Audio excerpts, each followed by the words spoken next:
Hey, what's going on, everybody? You're listening to SANE Show about nothing and everything.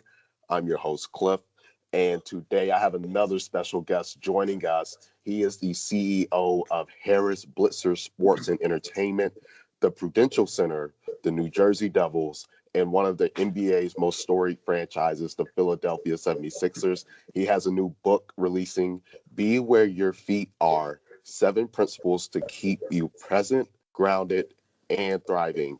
Everybody, welcome Scott O'Neill. How are you doing this morning, Scott? Cliff, thank you for having me on the SANE Show. Love your work, love the podcast, and thrilled to be here today. Thank you. I'm super excited to have you on. Again, thank you for taking time out of your schedule to come on SANE Show today. So before I introduce the topics, I want to take a moment to shout out all the listeners in all 60 plus countries. Thank you, guys. I love you guys. Thank you for continuing to like, share, subscribe, and spread the word about SANE Show. And if you're listening and you don't already follow us, be sure to check us out on Instagram and Twitter at SANE_show. That's SANE, SANE_show on Instagram and Twitter. And then you can find us on Facebook at SANE Show. Again, on Facebook, that's SANE Show. So today we're going to have a conversation about skill versus talent. Then we're going to talk about converting failure to success. And then following those two topics, we're going to have an interview with you, Scott, so that the listeners and I can learn more about you, the things that you do, and all the fun and exciting things that go along with that. Cool? Great. Let's awesome. Get at it. So let's go ahead and hop right into it. Our first topic, skill versus talent. So in our first conversation, you said something that stood out to me, and I had to write this one down for as a keepsake for me. And you said that what we lack in skill, we make up for with talent. And before I let you elaborate on that for the listeners and myself, though, I just want to say that I think it's super important that we recognize skill and talent both. And, even when I think about it, even when I think about my personal journey as well, talent is easily overlooked because unlike skill, talent really isn't measured. Where skill can be, where skill we can put a number to it, certifications. It's something we can put on paper at the end of the day to be able to hold up and say, this is where someone is, and whatever it is that they may be doing. And so I just want to hand it over to you real quick, just to Sure. Get your thoughts on that. Again, especially going back to the whole thing, what we lack in skill, we make up with talent. I appreciate it. Well, I think there are 3 components. I think there's skill, talent, and confidence. From a skill end, I think about skills as things you can develop. That you can sharpen your skill. It's the kind of the version of sharpening your saw, if you will. Like you can get better at presentations. You can get better at financial acumen. You can get better at management. I think talent is a little bit more, the way I think about it is a little God-given.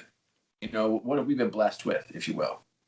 Right. What are your natural abilities, your natural ability to connect with people, your natural ability to communicate is very different from a presentation skill that you can develop. Your natural leadership abilities, some of the natural stuff that's been given to you. And then confidence is some combination of both. I think that's a combination of what you've been given and something you can develop and evolve. And oftentimes put in situations where we don't have the proper skill or skill set. And that has to be okay.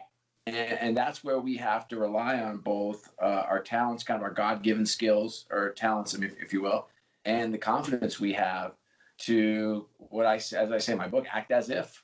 A lot of times when you're coming up through life, if you have ambition and you want to be an incredible leader, or you want to start a company, or you're moving into a new role and there's uncertainty, or a new relationship and there's some of that. A lot of times we're still working on our skill, but we might not quite be there. So that's when we have to have the confidence to rely on who we are and what's in the very nature of the depths of our character and our soul to help get us through. I think that's the trifecta, the balance that effectively creates who we are and how we tackle situations. Yeah, I'm gonna have to I'm gonna have to take and put that in my notes too. Skill, talent, and confidence. So you got my brain going. So when you look at being in your position, again, you're a CEO. So when you look at people, people reach out to you all the time and, hiring. When you look at people, especially those that may be reaching out to you regarding opportunities, what are you looking for? Like what sells you on an individual? Sure. I'd say one thing, there are some things you just don't know or can't know in an interview. Mm-hmm. But the things that I would like to know, if I can figure it out and ferret it out, are one is, do you have a passion and a zest for life? I often see that in people's eyes. People either have that or they don't. If I lived in New York for a while and grew up in New York, and if you've ever been on New York subway, there are some people on the subway that have lost the zest for life. That's the extreme example on the other side. They're just staring straight ahead. And I definitely look for people who are passionate about life. Second thing is I want to work with people who are willing to work unreasonably hard. And I don't want to diminish those that were born with a silver spoon in their mouth, because it's not fair to discriminate. Mm-hmm. However, they oftentimes don't have the type of unbridled, hardcore work ethic I think that it takes to be extraordinarily successful in anything you do. I have yet to meet someone who's not willing to put the work in to be successful that is successful. And if I ever find that person, I'm going to stop whatever I'm doing and do what they're doing. But I think that's the other thing. Third piece would be, is the person intellectually curious? Meaning, what are you reading? What are you studying? What are you learning? What podcasts you listen to? What's your recent TED Talk you have? What books are on your bedside? How are you getting smarter or more informed about something outside of your current job or current role? Like, what are you learning? What's interesting? And I have plenty of things. I mean, I have this notion that 5G and blockchain are going to change the world. And so I'm reading a lot about those things. I don't know the first thing about technology, but you know what? I'm listening to podcasts. I'm watching YouTube videos.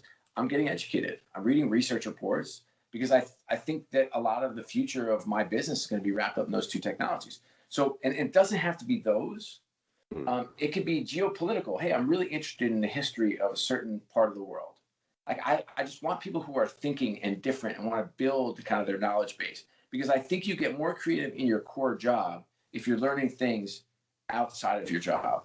And I guess the last piece, which maybe is the hardest to ferret out, is, are you an extraordinary teammate? Those are the keys to success in any business, in any job, and certainly in Harris Blitzer Sports Entertainment, our company, and 100% in the people that I worked with at Madison Square Garden when I was the president there, or when I was running a group at the National Basketball Association or the Philadelphia Eagles before that. It's like, I know who's successful and I know why. And for me, I think extraordinary teammates, while difficult, there are some signs. Oftentimes, extraordinary difficult. You can ask examples of when they helped a colleague, or you can ask about, how they work with their peers. But generally, people who grew up playing team sports at least understand the concept of what it means to help others, what it means to, like, catch somebody before they fall, not kick them. And so those are the four key pieces. It's passion, being intellectually curious, working unreasonably hard, and being an extraordinary teammate. Well, you said a lot of good things, and it makes me think back to, I forgot who said it, and I see it around a lot, especially like on LinkedIn. You talk about, you want employees who like, you want to hire people that, I guess, like they say, like, are smarter than you, or really just very intelligent people. Because I even think about it too. Like, one of the things for me, having a team of people who, like you said, are go-getters, who aren't waiting around for you to give them instruction, but taking initiative on their own as well, and can bring something, can help bring something to the table.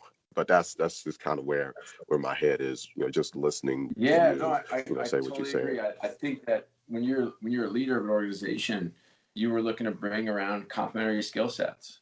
And Right. so if I am excellent at something and I'm not very good at something else, the folks around me, I hope, are very good at that something else. And so I totally understand what you're saying and where you're going. And that's, when you can find complementary skill sets and pieces, boy, that's when teams really start to come together. I'm a huge advocate for just diversity, and not just for diversity's sake. I know it's en vogue now, but what I've found over time in our organization, when I walked in, for better or for worse, I'd argue worse, was entirely white male dominated. And I had one woman who was a VP or higher, and one person of color who was a director or higher. And I look forward now. It's a great success story now where we have 13 women SVP or higher, including our COO and heads of marketing and revenue, et cetera.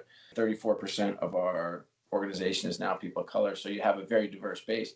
And Machiavellianly, like I will tell you, like it's not because it's en vogue now. It's because I believe in the depths of my soul that we need diversity of thought, diversity of opinion, diversity of experience in an organization so we can have the right discussion and the right debate, and we have different perspectives.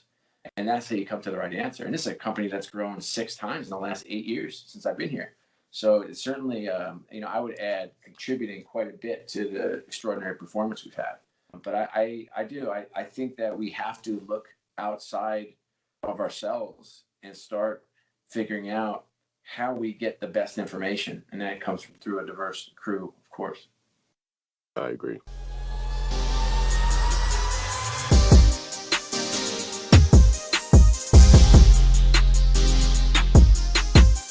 All right, we're back.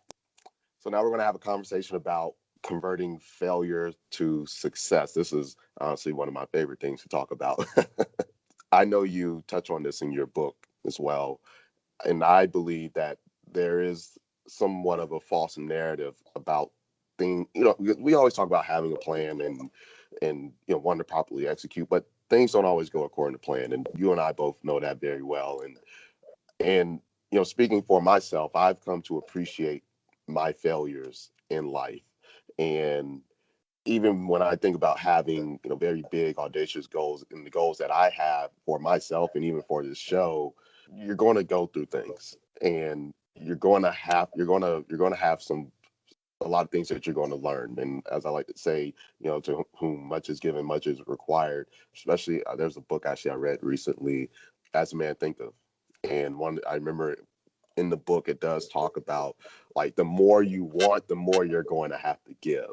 So, I tell people now that the sooner we accept that we're going to make mistakes and that we're going to fail at some things, the quicker we're going to learn. And now that I even think about it, I don't just say that for the sake of saying it, like, oh yeah, you're going to learn. Now that you accept that, you're going to learn quickly from it. No, but you're going to be almost like more willing because you've accepted that. Now it's like, okay, cool. Let me go ahead and learn from this and correct and figure out how I can do better and maybe not repeat the same mistake. So I want to get your thoughts on this when we talk about converting failure to success. Sure. I mean, one of my favorite quotes is from Mike Tyson. And he said, everybody has a plan until you get punched in the face, which I just absolutely love. And I think the notion that the world has is a lot of what we see on social media. And while I love seeing photos of a perfect family vacation, or my kid just got into an Ivy League school, or hey, I just had my birthday and look at all my friends, or whatever those incredible things are. And I love that people share them, and I love staying connected with people through people so I can get a sense of what's happening with people in my life who I love and root for. But I don't think that tells the true story or reality of what life is, because I think life is pretty messy. You get fired from a job, or you run a company into the ground, or you have a miscarriage, or you go through a rocky time in life, or you make a mistake and stumble and fall, or you're struggling with your kids, or you're struggling with your partner, or life and all that stuff's happened to me. And so I want to have it be okay that we can be vulnerable with who we are and the messiness of life, and that Instagram perfect, picture perfect view that we might be putting out there might be saying the wrong signals. It's certainly saying the wrong signals to our Gen Zs and our millennials, right? Yeah. I mean, we need to be okay being okay. Yeah. And we need, when things go wrong, boy, what an opportunity to learn. All of the learning I've had in my life that's worth anything to me has happened when I've tripped, I've fallen, I've stumbled. And I learned that when the really bad stuff happens, everything's going to be okay. And you just got to pull that lens back a little bit, because we're staring right in front of the smack dab of that big oak tree trunk. And if we just pull back a little bit and see the whole forest, I think life gets better. I have this notion that we're in the eye of our own storm. And when you're 14, my 14-year-old daughter and your friends are all together and they're making TikTok videos and they're posting them and you're not there, boy, your world is crashing down. You know, if you're my 17-year-old daughter and you crash your car when you're 16 years old, your whole world is crashing down. You know, if you're my 21-year-old daughter and going through a breakup with her boyfriend of a year or so, your whole world is crashing down. All those things are real and they're all true and they all hurt. But in the scope of life, you're going to be okay. And those things happen and they will happen. And we have to be strong and we have to be confident and we have to look for the lessons we learned, because that's the key. It's like that journey, you know, that we're on, which people oftentimes, I think, misappropriate to like a mountain, if you will. And I would just say, you get to the top of that mountain, you learn a couple of things. One is the journey is where all the learning and fun happened. It's not at the top of that mountain. And the second thing you learn is that mountaintop is pretty lonely. And the third thing you learn is, I want to find another mountain to climb, because that's the fun. Mm-hmm. And I think we're missing that today. I think it's not only 15 minutes of fame or 15 minutes of whatever the Andy Warhol said. I think it's 15 seconds. It's like we want everything now. We want everything to happen right now. And the reality is it's not. Like, we have to have a longer lens. We have to set goals out there that we want to achieve, and we have to work towards them. And then when things go wrong, because they always do. Like, things always, no, I've run 2 companies now. I have failed at epic levels across both of them on multiple occasions, sometimes multiple times a day. And I will tell you that, man, what a gift, because I get to learn a lesson. Mm-hmm. And I try not to repeat those same mistakes. And when I don't, I get better. I get smarter. I get tougher. I get stronger. And that's how we keep growing. That's like the evolution of life, not only business-wise, but also personally. You know, if you're dating the same person over and over and over and the same results keep happening, like, find somebody else to date. Or maybe you have to change something you're doing, you know? So we've got to, I think this notion that everything is going to have a Hollywood ending is inhibiting our ability to optimize who we are and who we aspire to be. You spoke my spirit on that one. Yeah, I mean, you said some really great things, definitely gems. It makes me think about too. I've been telling people lately that I finally, at this, I'm 28 years old, and I finally learned what it means to be content. And I now know what people mean when they say, like, you watch all these celebrities and they do these interviews, or successful people in general, they do the interview and the person will ask them, would you do it all over again? And when they say yes, I know what that means now. Like, yes, because I wouldn't. All the things that you go through make you into the person you are today. You wouldn't be at this point, and having learned all those lessons and having gone through all those ups and downs and things of that nature. I totally agree. I love that, because we are the collection of the people in our lives and the experiences mm-hmm. we've had. Right? I mean, that's who we are. I love that. And some of the pain and some of the hurt that comes with that journey is all kind of just another piece of the puzzle that has given you another something else to draw from and draw on. I love that. I love your perspective. I was with a guy, my wife and I went to see this. Russell Ballard is a religious luminary, and he's 92 years old, and he was sharing some of his wisdom and things he's learned in his life. He said, "How old are you, son?" I said, "I'm 51 years old." And he said, "Oh, you're just a boy." At 92, I think I am to him. When you said you're 28, I said, "Oh man, he's so young, it's so fun."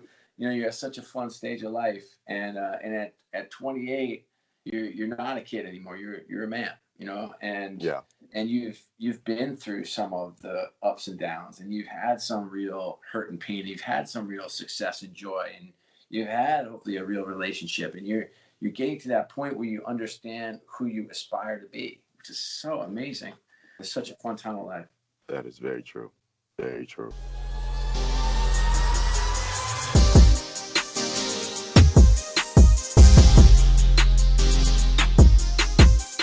right, now for the interview. I gotta say, Scott, is this has really been great. So, ready to take and dive into these questions. I'm going to go ahead and fire off with this first question for you. What inspired you to write a book about your challenges and conflicts? Well, my best friend of 20 years took his own life. As I was standing up to speaking at his funeral, I'm looking down at his five incredible children and his beautiful wife, and looking out and thinking the thing that could not shake was he is not going to be able to share any of his lessons, his life lessons. And we had met at Harvard Business School, wonderfully successful man, Will Carden is his name, incredible family. And he was suffering from pretty hardcore depression. And I struggled after that for quite a bit and spiraled into some grief. And I found myself asking friends and family, are you struggling? How do you, has everything been perfect for you? Because it hasn't been perfect for me. And what I found was all these incredible people that I know and love started to open up and share some really vulnerable moments and the lessons they learned. And I thought, man, what a great notion. Because the two things I care about most and what gets me out of bed in the morning is I want to help develop the next great generation of leaders, and I want to leave the world better than I found it. And I thought, man, what a tribute to my friend. What an incredible opportunity to share some stories from some amazing people. And maybe it makes a difference. Maybe this book, Be Where Your Feet Are, moves one person to change or to grow or gives perspective or provides some help. And I've the book is written because just in the style that I like to read. It's written in stories because I like to read stories because I have ADD and can barely sit still for 5 minutes, let alone for a few hours to read a book. It has practical exercises because I like to move from the theoretical to the practical, and it's authentic. It's real. It will bring you to, you'll find some emotion here. And I think that today's world, we have to be okay with who we are, and we have to be comfortable living out loud and loving out loud and learning out loud. And hoping that this book provides some of that for some of the readers. Yeah, that's really powerful. Really powerful. My next question to you: how has the concept of work-life balance evolved for you into being where your feet are? I work in an industry where I work a lot of nights. I'm probably 150 nights, 100 games, 20 concerts, and then travel. So, I don't have the luxury of the 9 to 5 world that I read about when I was a kid. And so I've learned pretty quickly that I'm not alone. A lot of us are working a lot. And those who are successful oftentimes are working 7 days a week, 10, 12 hours a day, and sometimes more. And so what I found is I've kind of dispelled the notion of balance, because my good friend Laura Hodgson once said, like, there's no fun on a seesaw when you're balanced. And I would say that I think you've got to be present. You have to be where your feet are. You truly have to identify the moments that matter and then show up. I've got 3 daughters. Chaos in the morning ensues. Chaos. And so we're just trying to get them out to school and get them on their way. It's like NCAA tournament survive in advance time. And then they're at school and they've got sports, basketball or cheerleading, and they got boyfriends, but we don't want to talk about that. And then they have, and then they're off to homework. I'm working, and then I'm home. And how much time do I actually have that's quality with them? An hour a day, 45 minutes a day? And I have to ask myself, how do I want to spend that time? And the answer is, I want to be wholly present. I want to be where my feet are. I want my phone down and my head up. I want to have real conversations that are meaningful, not just, how was your day? Good. How was school? Fine. Did you learn anything? No. I actually want to talk about issues. And there's so many incredible issues that young people today want to talk about. But it's not just about the young people. My wife, for 25 years, we have to keep it fresh. She happens to be like one of the most interesting people in the world. And she reads and studies and learns, and she's got perspective on so many different topics off a variety of things. If I'm not present with her, I was at the dinner with her, and by the way, I'm not perfect at this. I was at the dinner the other day, and I was checking the score of a game that had some implications on the Sixers playoff push. And she said, "I'll wait." And I was like, "Wait, what?" She said, "I'll wait." I said, "Okay. Are you waiting for me to stop looking at my phone?" She's like, "Yeah. Well, if that's more important than our conversation, go ahead. Keep doing your thing. Just let me know." And man, what a wonderful reminder to get your phone down and your head up and stay connected, because I don't have enough time with her. And we don't have enough time with the people we love. Can you imagine if you had an unlimited amount of quality time with the people that matter most in your life? How different life would be? Well, we just don't. It doesn't exist because life happens. And so I think the notion of balance is misplaced. And I think the notion of being present, if you come in my office and you're in a meeting, you would check your phone at our cell phone table when you walk in the conference room. Does that work for everybody? No, it makes, especially the younger set, they get uptight. Millennials, Gen Zs, they start twitching. And I'm like, hey, can you imagine how much better this meeting is going to be if you have your head up and you're looking around and saying, hey, I know your daughter had a soccer game this weekend. How'd it go? Hey, your nephew got married. What was that like? Oh, hey, did you go to the game Tuesday? How was that? How was your experience? We need more connection. We need to be more connected with each other, especially coming out of this COVID isolation. We need each other more now than we've ever had before. Yeah. I'll tell you, you're giving me a lot of things to think about. And thank you for that. What is your 4-part process to help people become more present? Sure. The 4 parts are this. I'll talk about them a little bit. Find perspective, seek authentic feedback, cultivate reflective strength, and then live your leadership constitution. Perspective is hard for us unless you're extremely self-aware. And so perspective is really understanding what role you're playing in your version of being where your feet are. So in this conversation, Cliff, for example, like if you were checking your text or your emails right now, or you're checking stocks or checking scores or flipping on the TV in the background, there's no way you could be as good as you are. It just wouldn't happen. And so having that perspective on what what your life looks like when you can be where your feet are, I think that's critically important. And then I talked about Lisa providing feedback at a restaurant and telling me I wasn't where my feet are. With her, I'll wait. What a wonderful and grounding perspective. Reflective strength is harder for some, especially the young. It's like we have to figure out how we can find some stillness in our life. I had this notion of do something for your mind, something for your body, something for your soul every day. To be fully present in our lives, we've got to find somewhere between 5 and 10 minutes of stillness a day.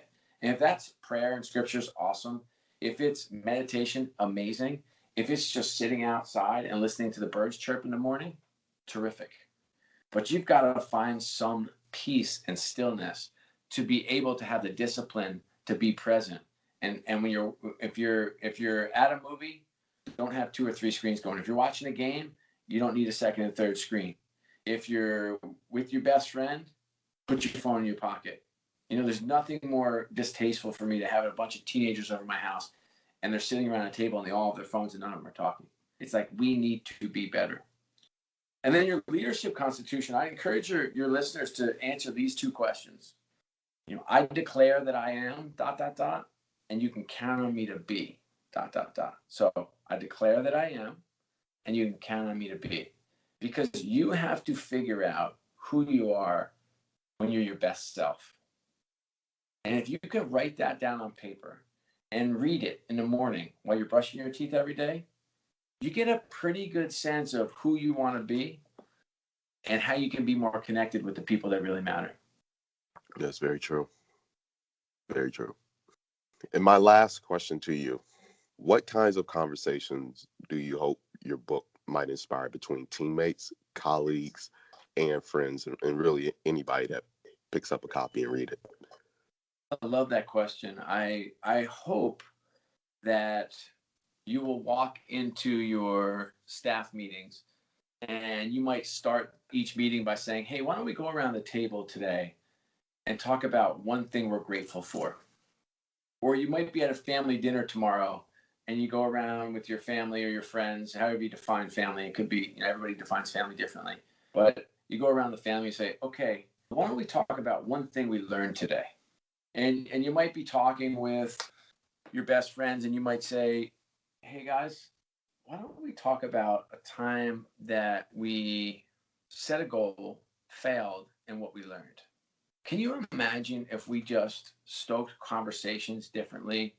We're able to be more vulnerable and authentic. I think at that point, that's when we're able to help each other for one, be a support system for another, and increase our learning. And the second thing I'll tell you that popped into my head as you were asking the question was, man, oh man, oh man, we need to do a better job of being more aware of people in our lives who may be struggling. And so if you're on a lot of Zoom calls like I am these days, there'll be some people who just have their cameras off every day. You want to figure out, like, do they have their cameras off because they're struggling? How about your friend that's voicemail is always full? Or how about your friend who hasn't emailed you back in 2 weeks? Mm-hmm. How about someone who said they were going to show but never showed? It's very likely some of these folks are struggling. And I wonder if when someone pops in your head, if you simply sent a text and said, hey, Cliff, I was thinking about you yesterday. I just wanted to tell you that I love you. I hope you're doing okay. And let's connect. Because I would love to catch up.